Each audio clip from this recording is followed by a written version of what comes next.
The Play Absolutely podcast with Dr. Sue Jennings and Dr. Andy Hickson.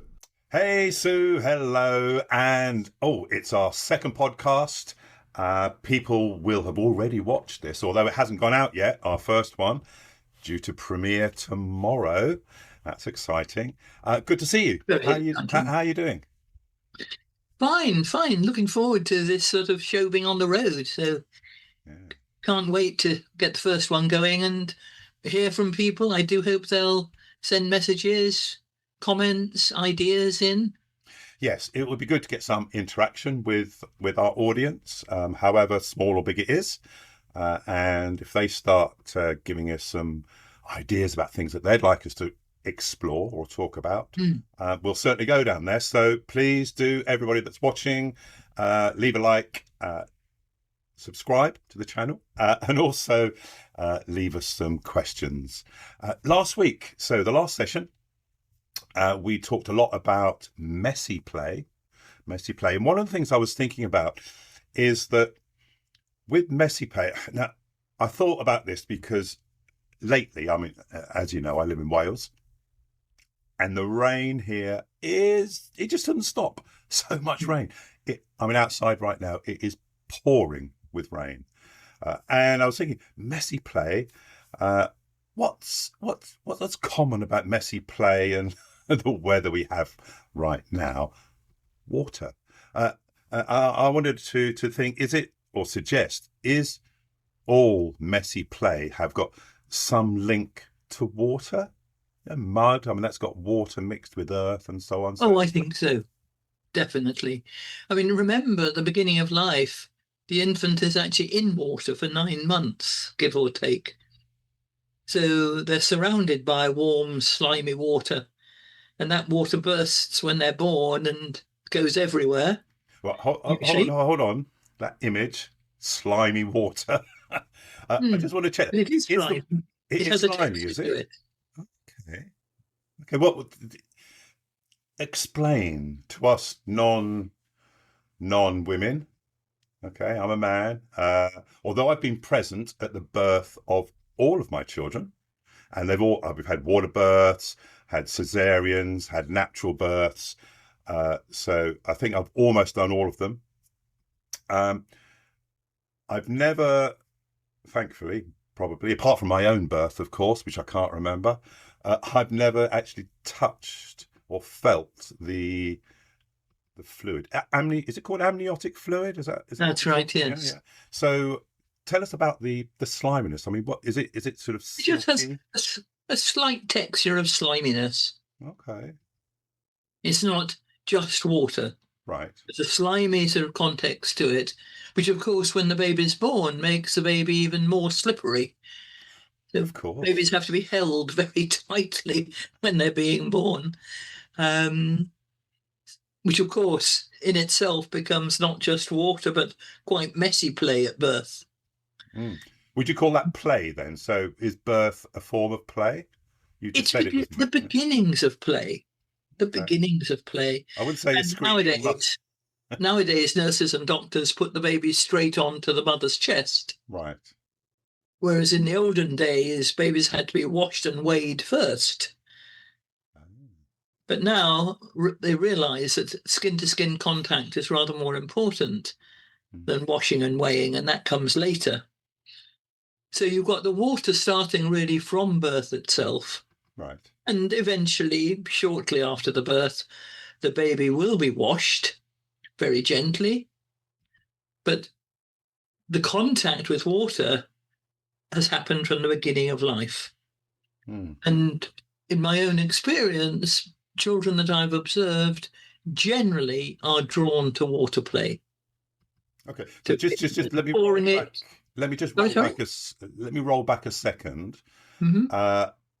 You described or you stated that birth is the start of water play. Could you say what element of birth is playful? How is that play? It looks painful rather than playful. Well, as far as we know, babies are being playful in the womb. Before they're born, Okay. Mm. they're moving around, they're turning over, they're being aware of their own heartbeat as well as their mother's heartbeat. Mm. So all of that is anticipating being playful. And yes, the birth itself is a straightforward, physical, powerful experience for the baby. And at the moment, there's some speculation, we hope eventually proper research going on the different impact it makes on the baby, whether they're born from the birth canal or through cesarean section. Just Because obviously, through the birth canal, they've got that huge pressure, the contractions, to actually enable the birth to happen. Whereas with the cesarean section, they're more or less just taken out. So the baby has a very different physical experience, and researchers are wondering how can they measure that. okay. Um, just one thought. Uh, I've heard some people describe giving birth as one of the most traumatic experiences of their lives, and a lot of I have heard people also describe the experience for the baby is trauma. So some people describe birth as, for mother and for child, a very traumatic, and maybe the first trauma that the baby would experience. How does that offset the sort of the play element of birth?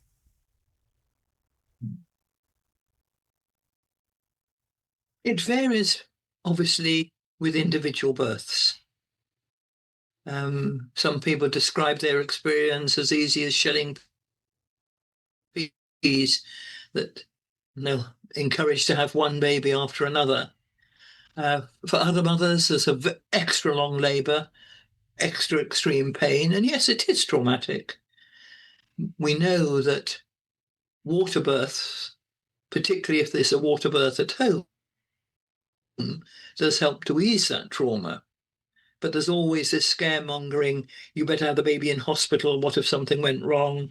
Well, that's immediately implanting ideas that something could go wrong. I mean, doctors that I've talked to have said that helping at childbirth is the most rewarding of their jobs, because almost always it's to do with health and new life. It's not to do with disease, which takes up the rest of their work. So it is Yes, bringing new life into the world. absolutely. I again, I'm just thinking back to the birth. I've had a few children, as you know, and okay, so water births. Two children were born via water birth at home, successfully, no issues. And I remember the second one. We had the midwife, mother, and the mother was in the pool, having contractions and so on, and the midwife and the mum were chatting, and then she went silent, and I looked down in the pool, and I saw the baby at the bottom of the pool with the umbilical cord going up to the mum. And I was like, excuse me, there's a baby at the bottom of the pool. And the midwife was like, ah! And the mum hadn't realised that she'd just given birth. Mm, But the baby was fine. It was just sort of lying there at the bottom of the pool. Midwife, mm, a little panicked though, sort of grabbed the baby out and everything was fine. mm, Strange. No trauma. I mean, the baby didn't look like it was suffering. mm, There was no trauma, and the mum didn't even notice that she'd given birth at that mm, moment in time. It was only when I said, "There's a baby," that everybody was like, and then pain and so mm, on. Yeah, it's all mm, quite bizarre.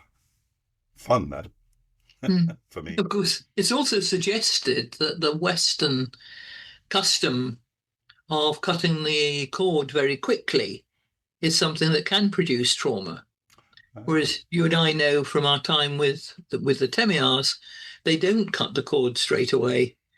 And generally, this is recommended medical practice now, that you wait for 5 or 10 minutes even to actually cut the cord, and that will actually prevent the trauma to the baby because it actually is painful. So, yeah, I mean, I've often heard from the medical profession, cutting the cord, there's no pain involved. But you say that there is some kind of pain.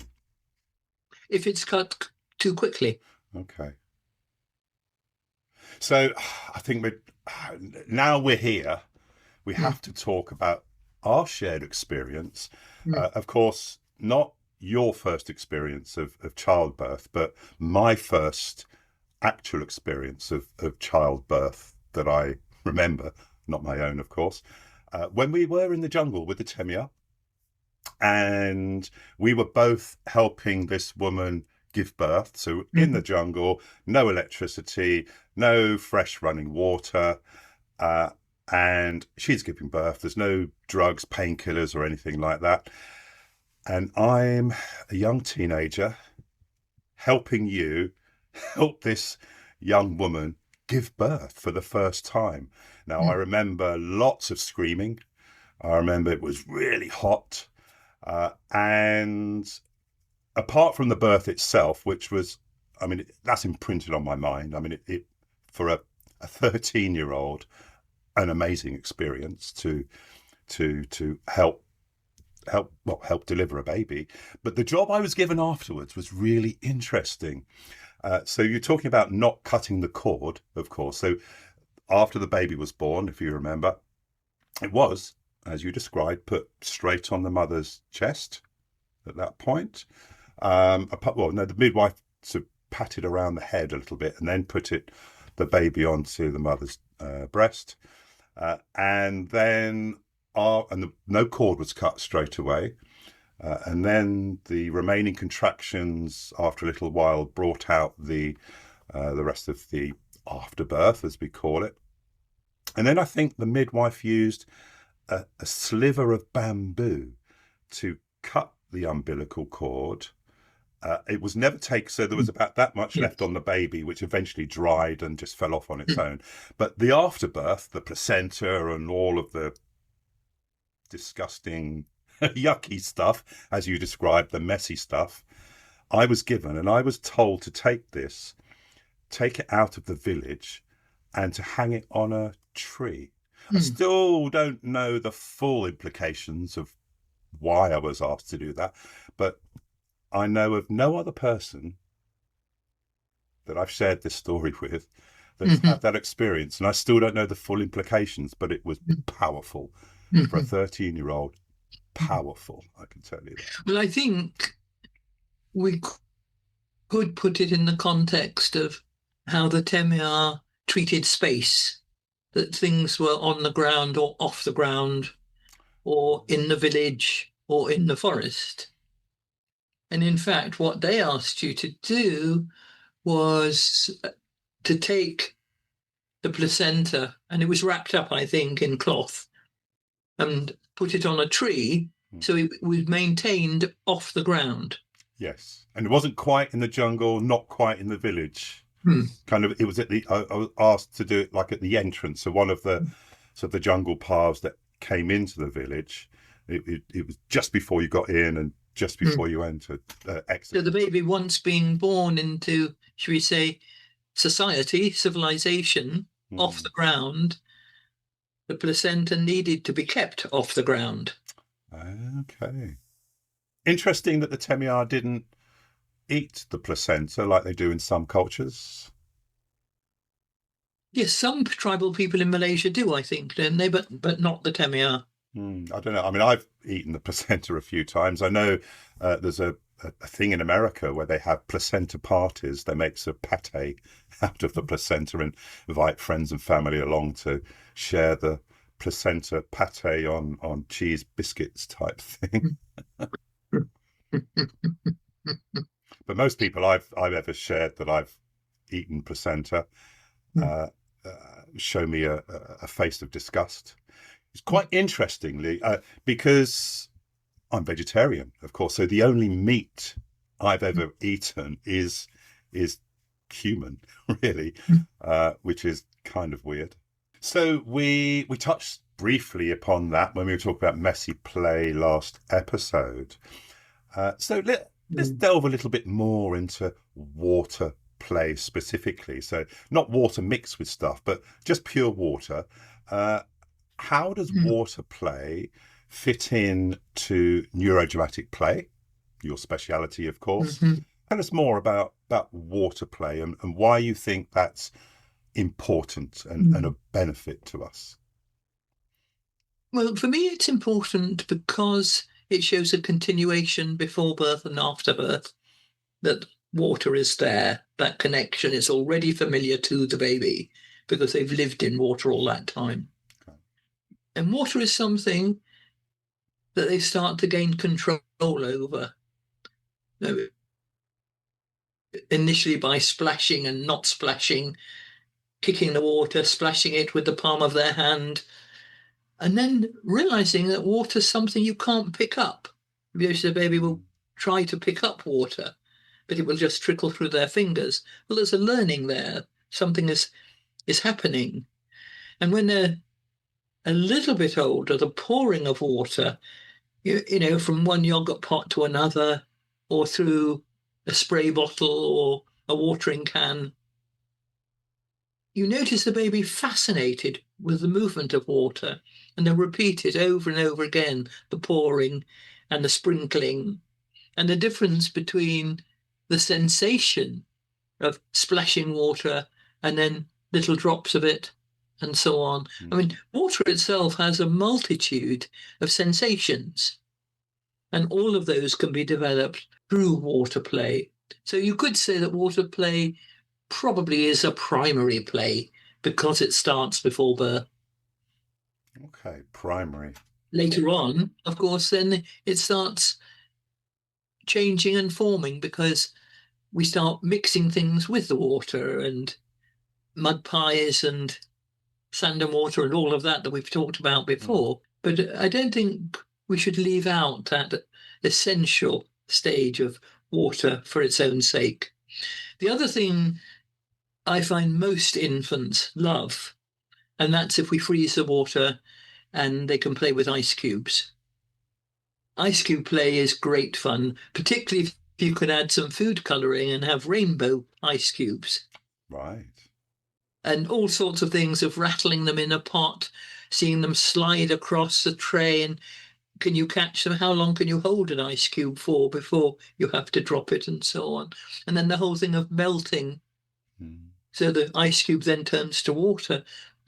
Massive learning if you think how many processes are involved.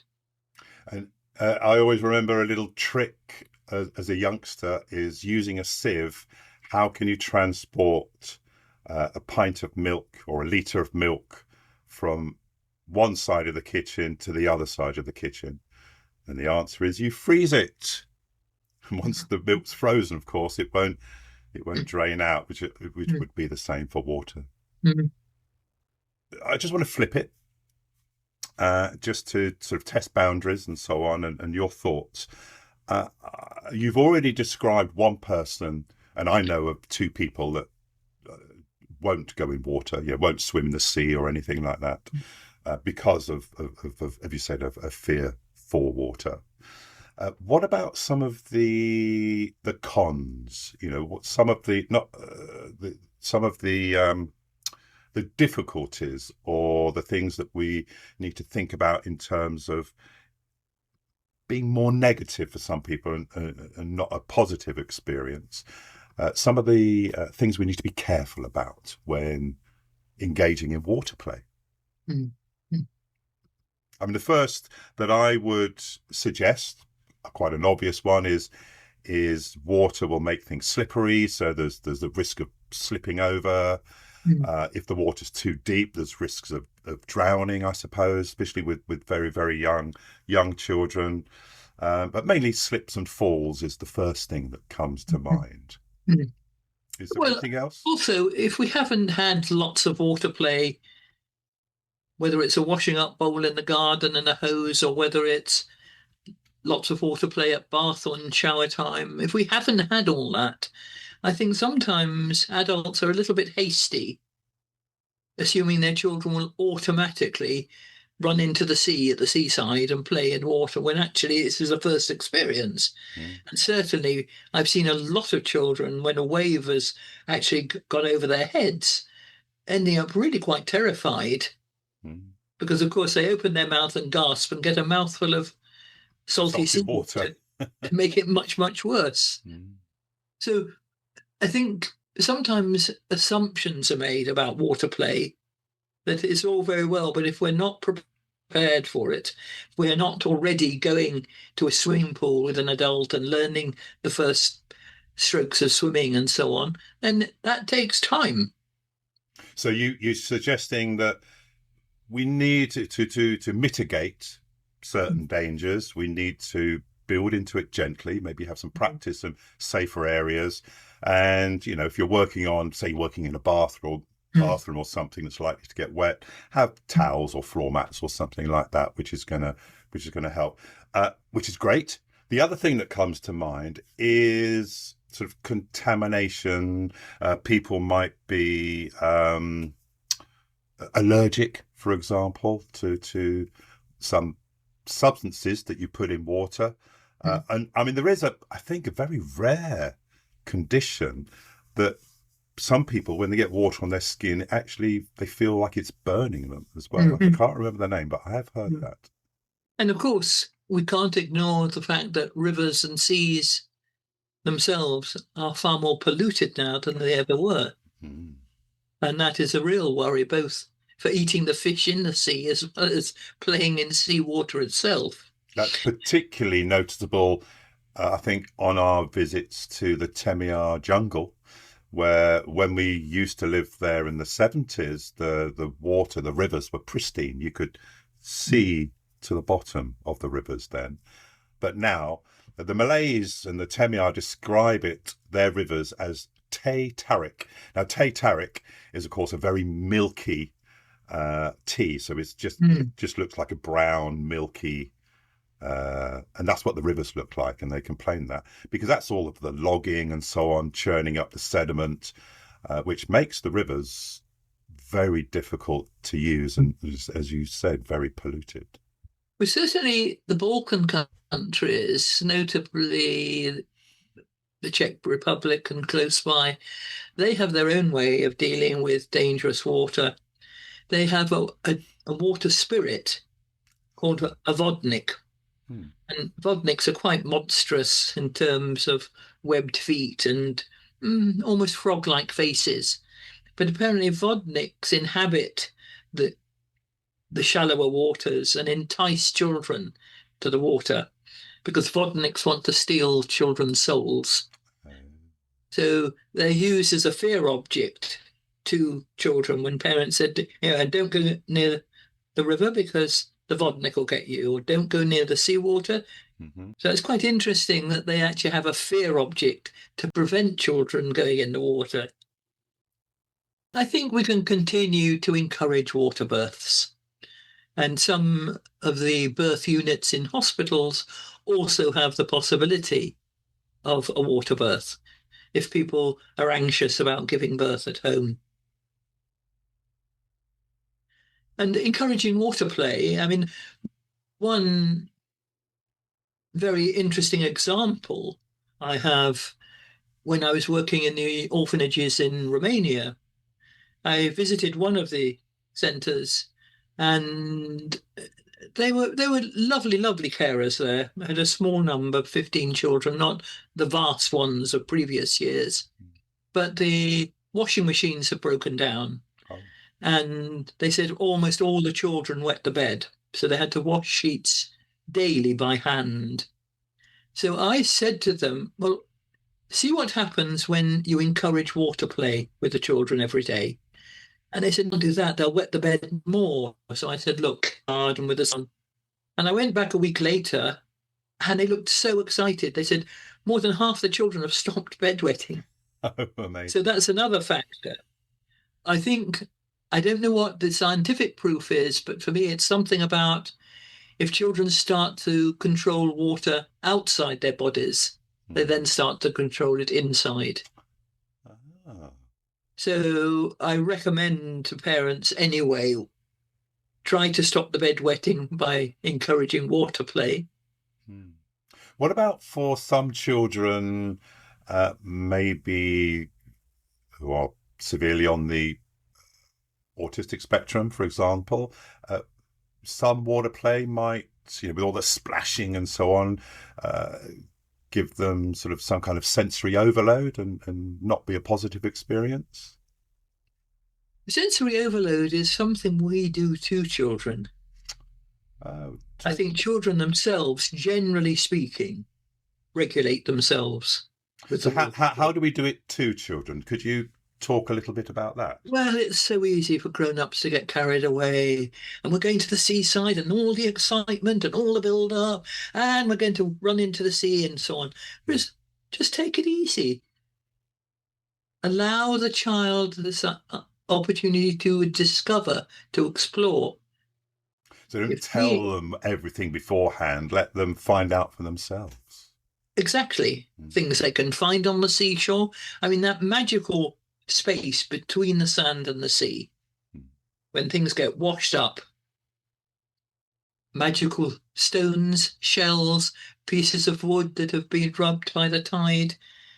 I mean, we don't have the word beachcomber for nothing. Oh, what does beachcomber mean? A beachcomber in the olden days used to be an actual job of the person that went along the tide line seeing what had been washed up. And Okay. there might be something of value, there might be shellfish that could be eaten and so on. And I think a beachcomber attitude towards life is an interesting one to encourage in children. What might we find? What might we discover? What might we experiment with? I'd like to focus on the science. Wow, amazing. So, Okay. I mean, I can already see. We talked about some of the with negatives. water play easily There's also overcome elements in of most learning, circumstances, not just as long as discovering things we're generally careful and in we're life, thoughtful, but also about science, about buoyancy, and about you've talked about some of the displacements positives. of water. One of the things There's I lots don't of think you've touched on, which exploration I'd that like children to can do, explore with you, that's going to is help them so in science already projects. How else is neurodramatic play, water play? I say your neurodramatic play because related you to invented science and science activities. And the sort of the neuro bit of it Well, first of adds an all, element of if science children don't feel confident with water, and the play, so they're going to be very scientific play limited maybe, in what and they do. some drama in there and acting and The so on. child who isn't confident with water won't want to go in a boat, won't want to go to sail across the seas, for example, won't want to take any risks with water. And I think it's very crucial that children learn to swim as early as possible. Right. Because I think learning to swim is about learning to be safe. So, however much you develop your swimming and however fancy it gets, and whether you compete or not, for me, it's not the issue. But the fact that you can be safe, you could fall into a pool and know that you could swim out of it is very important. So, it's also to do with physical maturation, because otherwise, a child could. We've seen lots of accounts of holiday accidents where children have fallen in a pool and not been able to swim, and people haven't got there in time to rescue them. So the safety element, I think, is very important and needs to be highlighted. And every school needs to have a swimming program, starting as young as possible. So again, relating it to science, I'm also thinking about things like dissolving things in water. It's really easy just putting any kind of glitter or other kind of substance into water, and how a little bit of oil, for example, just drop. You only need a drop on water, and then you get those lovely colours. You can to create waves and so on. And so much visually you can do with water and learn about water just by mixing stuff. We'll also think of those lovely snowstorms you can buy and shake them, and then there's the whatever's making snow in the water. So, I mean, I've had lots of experience with water play, of course, being your son. So you got us involved in a lot of that. But actually, one of my favourite memories wasn't instigated by you, but you were a part of it. And that's when we were first living in the jungle with the Temiars. We already explained we now had no running water apart from the river, which is our source of water. We used the river for drinking, for washing, and for the toilet. And when I say all those three in one, people go, you drinking the water that you also use as a toilet. Well, there is a science in that. So you would upstream, you would take the water. Midstream, you would do your washing.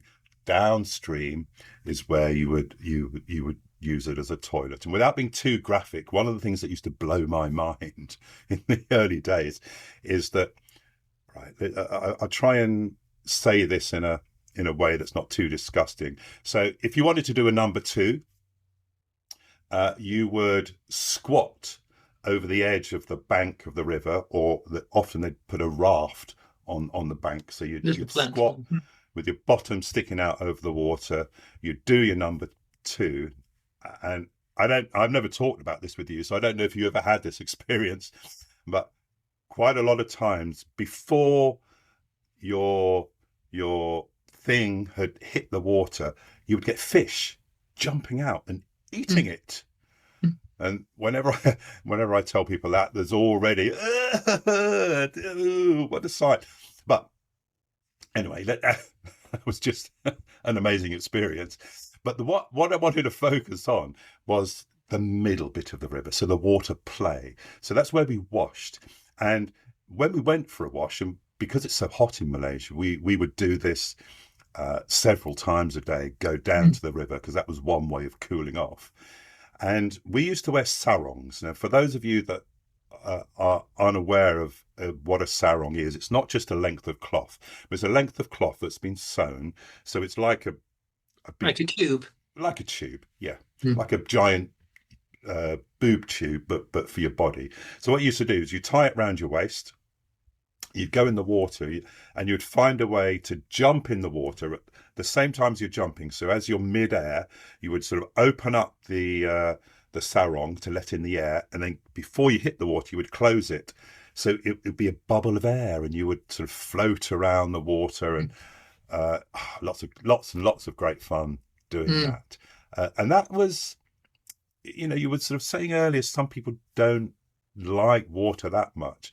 I think that is the time in my life when I started to fall in love with water, because I never truly liked it before. I was never one to say, yes, I want to go to the swimming pool. But after that experience, the river is a place of joy for me, and I love the rivers, and I love living. But the Temiar, it was a focus for even their social life. I mean, the adult women would finish the chores and then all meet down in the river and chat and goss, while they actually swam around and played with the water. And the toddlers would be in the shallow part of the river, perfectly safe, but could be kept an eye on and so on. So we've noticed that even recently when we've been, that still happens. It still happens. And water is a playground. The river, as you said, provides a focal for a social aspect. So you might have the women, usually, washing clothes. Then you'll have some of the younger adults and other children playing in the water, doing the balloons with the sarongs, and the little toddlers on the side, and then children swimming up and down. And you might even catch some people doing some fishing at the same time as well. So you could have the whole community down there. And of course, what we noticed when we were there as well, that if the Temiar people, if an individual or a family or a village, if they didn't know where the river was, they could get quite stressed.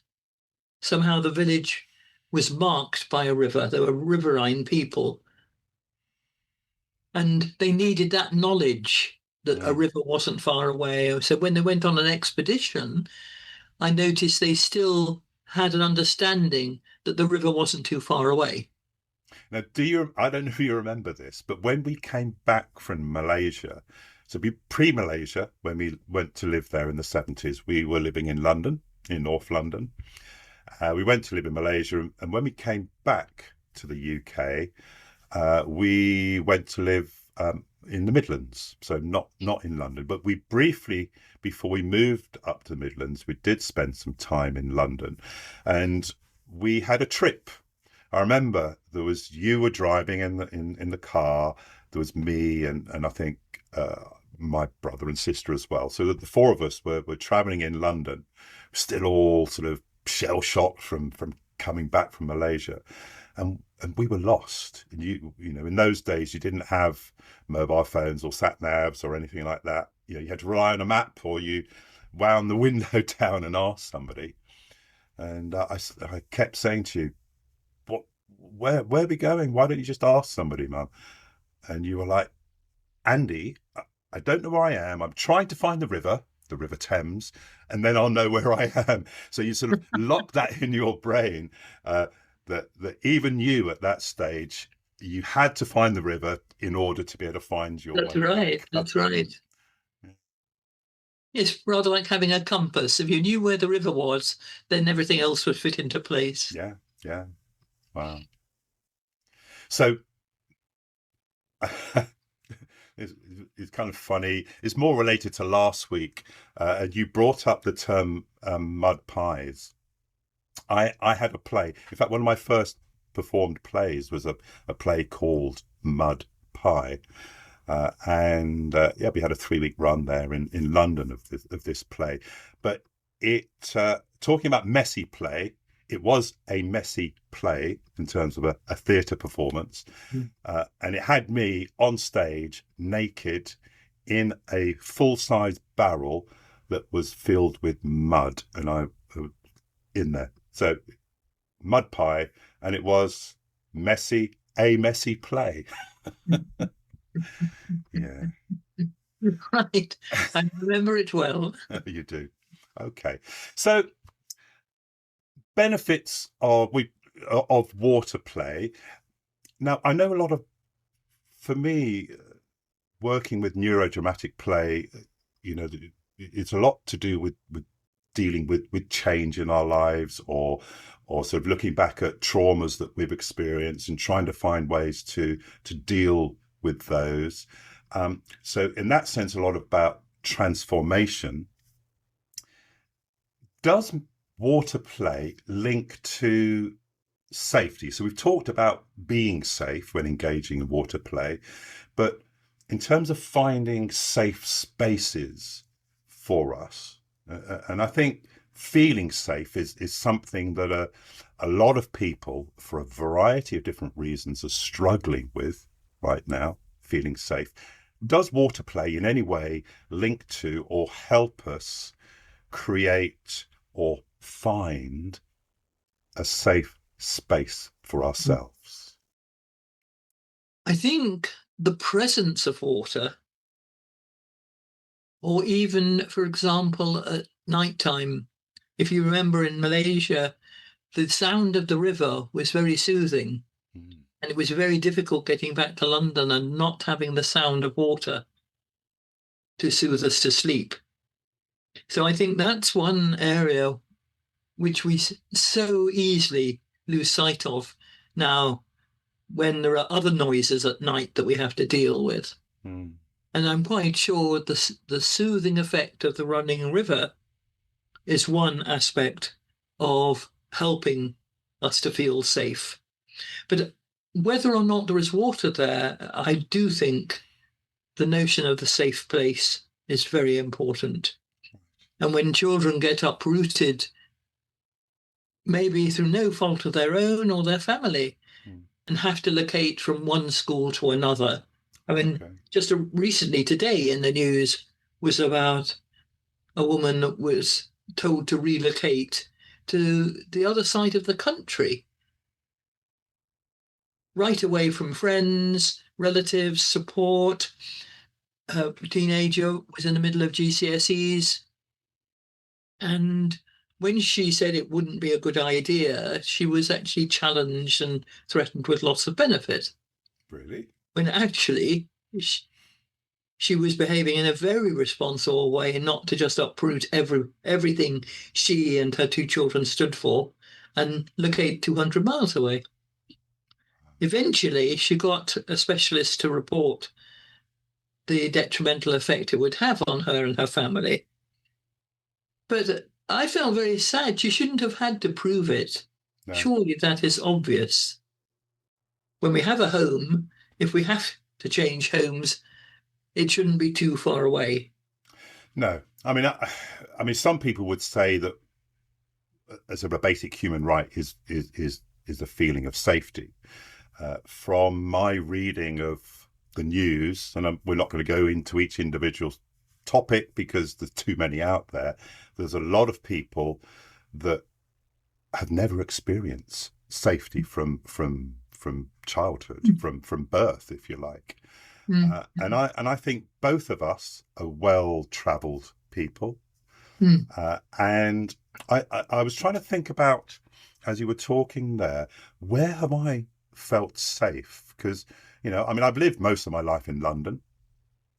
Don't feel safe walking around London as much as I would feel safe walking around in Beijing, China. So the capital city of China, 10 times bigger than London.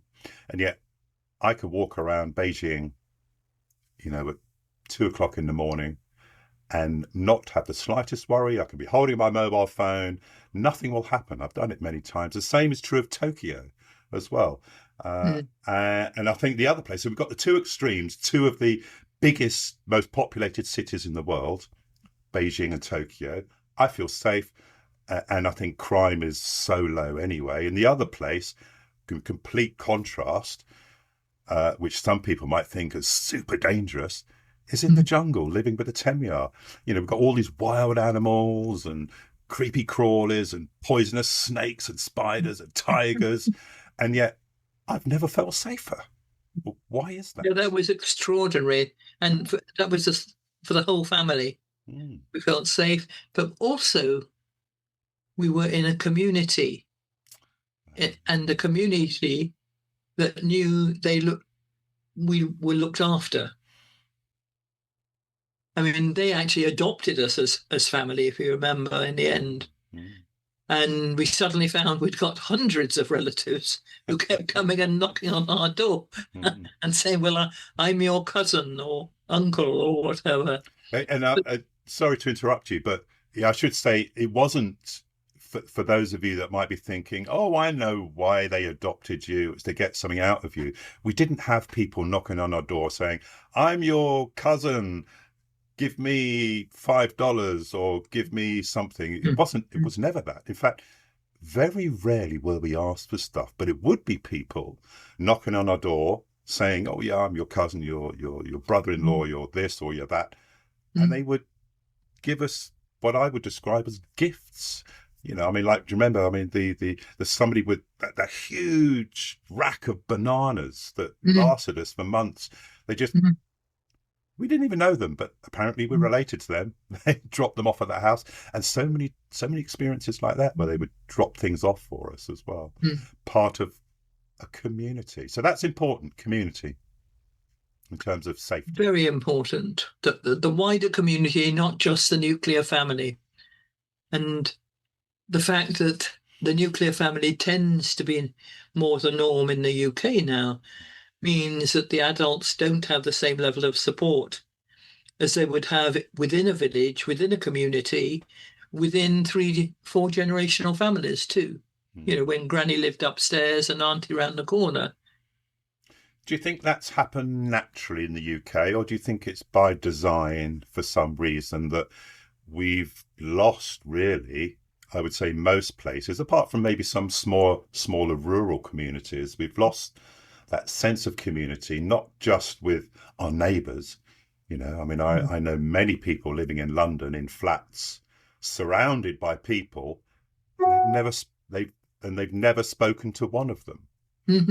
So that sense of community is lost, and I think it's you sort of described it in terms of the family as well. It's now much more nuclear. So you have parents and children, but you don't have cousins, you don't have grandparents living in the same place, like maybe when you were a child.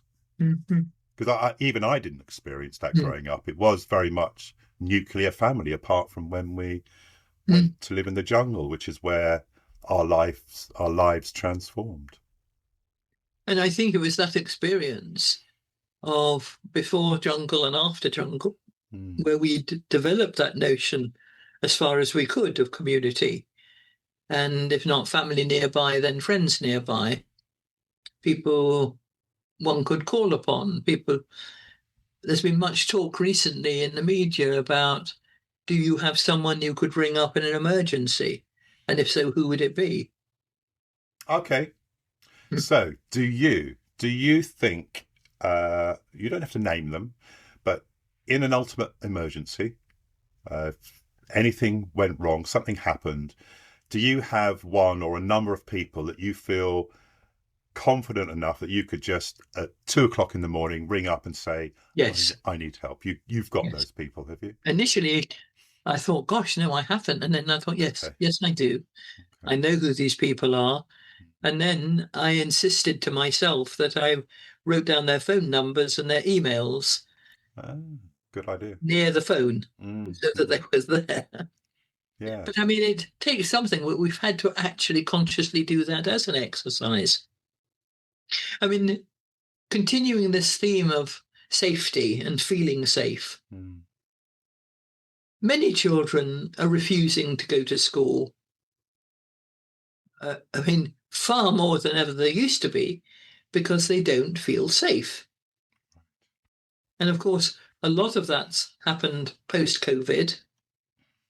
You know, life and routine was quite different. And then COVID happened, and you weren't allowed to go to school, and you weren't allowed to see grandma, and you weren't allowed to go out of your house. So I think that changed things radically, that home, for what it was worth, became the only safe place. And then they changed it all, and you had to go to school, and grandma maybe had died in the care home, etc. And I think it left a lot of children very confused. And the easiest thing was not to go to school. Now, I was very struck by the fact that post-COVID, the education authorities were more worried about missing syllabus than they were about children's emotional well-being. Because you and I know, if push comes to shove, you can learn at any age if circumstances have changed. But your emotional well-being will help to facilitate that. And I think much more attention, even now, needs to be on feeling safe, feeling secure. One of the basic NDP principles of nesting is about the safe place. Nesting. And I've suggested to teachers that why not have a corner in the classroom where there's a play tent or a little table with a blanket over it, or somewhere a child can hide if they don't feel safe. I mean, certainly when I was working as a therapist, I used to have that in the playroom. I used to have a safe corner where children crawl away and hide. Yes. I mean, it's funny, isn't it?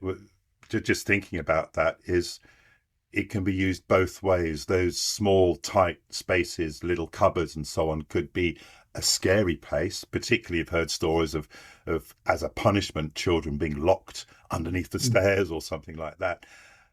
And then on the other hand, it can be a very safe space of being tucked away, hiding in a corner in a cardboard box under the covers. You know, again, constricted, but they've placed themselves there, and that tightness, almost like a hug, if you like, gives them that feeling. That's the nesting principle. Safety.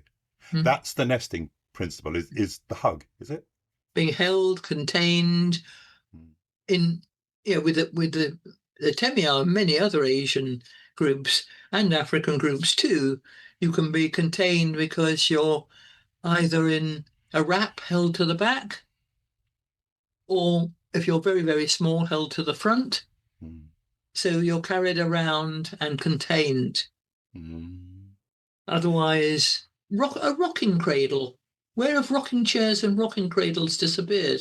Swaddling. We used to have swaddling, didn't we? Absolutely. We still have it in some countries, but I haven't seen that here. Okay, so I think we should sort of, let's see if we can tie up some ends here before we bring this one to a close.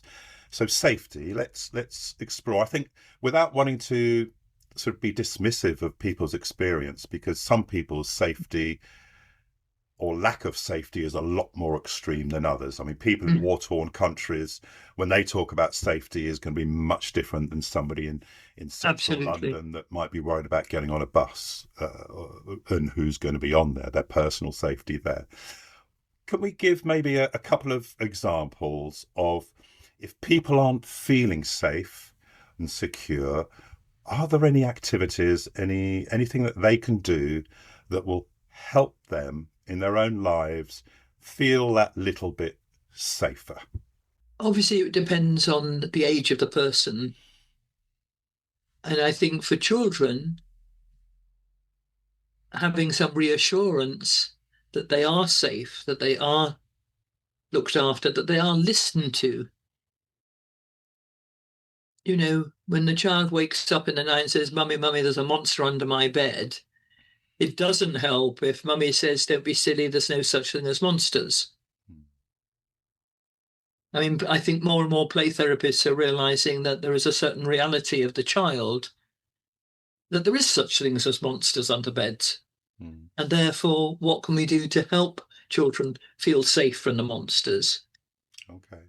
I mean, one thing we can do is to encourage them to draw the monster, for example. Now, it doesn't take a therapist to do that. Teacher, parent, older sibling.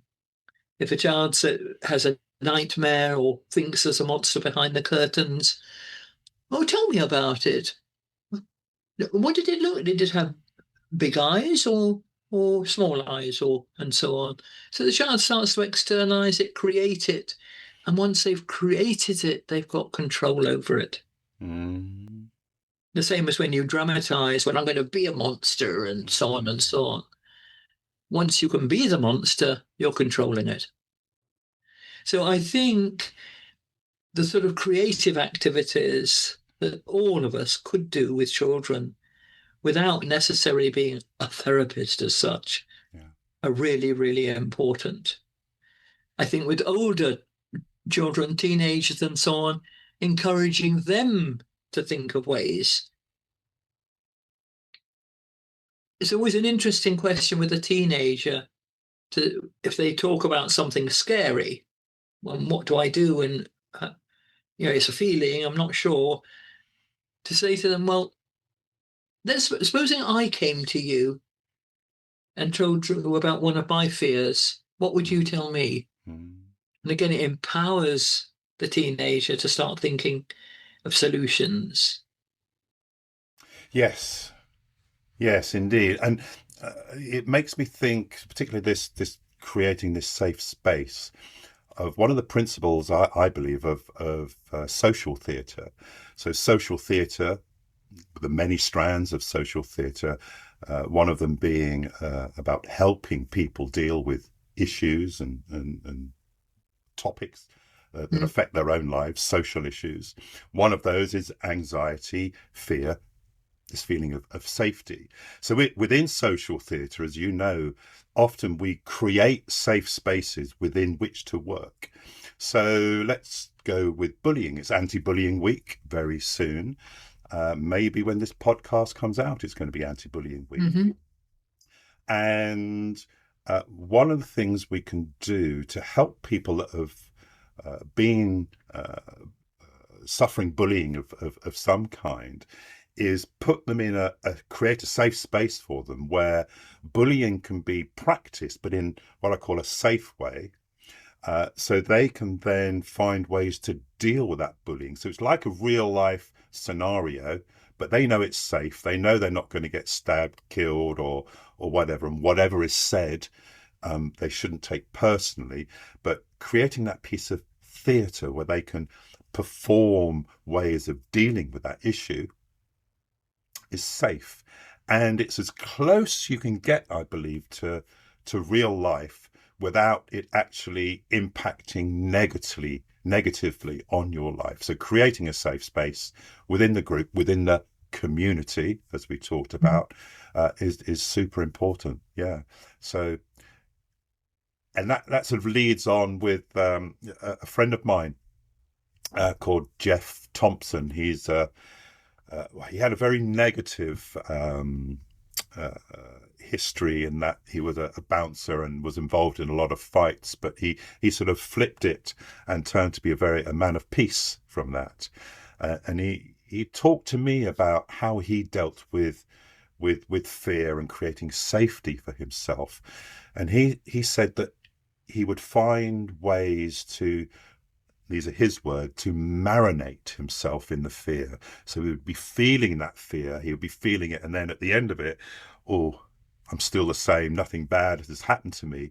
So often what we're frightened of is not the thing itself, but it's the feelings of fear, all those chemicals that are producing inside of us that's making us feel all these anxious feelings. And once we're able to deal with and recognize that chemical release, if you like, into our bodies, and note that if we allow or find a way to sort of let the chemicals dissipate, whether it's through exercise, through breathing, or whatever, that we are then able to deal with that sense of fear and getting a sense of safety and security around us to feel more real. And it's like we take control of that. Big topic. More to say on that in the future, I think. Oh, that's a huge topic. Okay, so I think we're almost. Should we wrap this episode up? I think so. Yeah. Any last words to our viewers? Well, as always, don't forget to play. Don't forget to play. Please subscribe to the channel. That'll help us. And leave some comments and a like if you enjoyed watching. We'll see you in the next episode. So it's Andy and Sue, and we'll say goodbye. Stay safe. Bye-bye.